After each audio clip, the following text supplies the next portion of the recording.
Chapter 8 of Old Granny Fox by Thornton W. Burgess. Chapter 8. What Farmer Brown's Boy Did. Quote, "In time of danger heed this rule. Think hard and fast, but pray keep cool." Old Granny Fox. Poor old Granny Fox. She had thought that she had been in tight places before, but never had she seen such a tight place as this.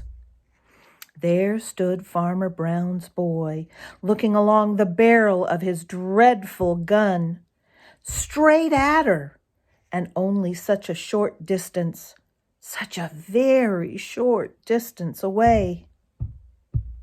It wasn't the least bit of use to run. Granny knew that. That dreadful gun would go bang, and there would be the end of her. For a few seconds she stared at Farmer Brown's boy, too frightened to move or even think. Then she began to wonder why that dreadful gun didn't go off. What was Farmer Brown's boy waiting for? She got to her feet. She was sure that the first step would be her last, yet she couldn't stay there. How could Farmer Brown's boy do such a dreadful thing? Somehow his freckled face didn't look cruel. He was even beginning to grin. That must be because he had caught her napping and knew that this time she couldn't possibly get away. "Ho, ho," sobbed old Granny Fox under her breath. And right at that very instant, Farmer Brown's boy did something. What do you think it was? No, he didn't shoot her. He didn't fire that dreadful gun. What do you think he did do? Why, he threw a snowball at old Granny Fox and shouted, "Boo!"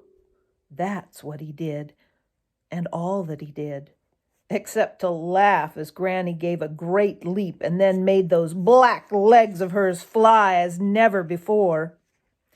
Every instant Granny expected to hear that dreadful gun, and it seemed as though her heart would burst with fright as she ran, thinking each jump would be her last.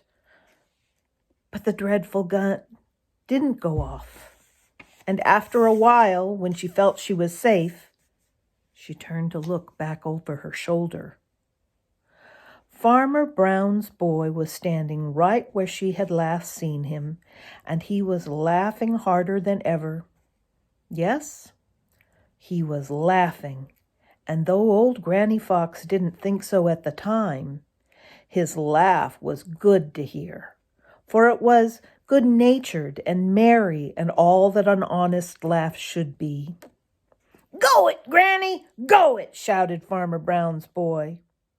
"And the next time you are tempted to steal my chickens, just remember that I caught you napping, and I let you off when I might have shot you. Just remember that, and leave my chickens alone." Now it happened that Tommy Tit, the chickadee, had seen all that had happened, and he fairly bubbled over with joy. "It's just as I have always said. Farmer Brown's boy isn't bad. He'd be friends with everyone if everyone would let him," he cried. Maybe, grumbled Sammy Jay, who had also seen all that had happened. "But he's altogether too smart for me to trust. Oh my, what news this will be to tell. Old Granny Fox never will hear the end of it. If ever she boasts again of how smart she is, all we will have to do will be to remind her of that time Farmer Brown's boy caught her napping. Ho, Ho, ho, ho! I must hurry along and find my cousin, Blacky the Crow. This'll tickle him half to death.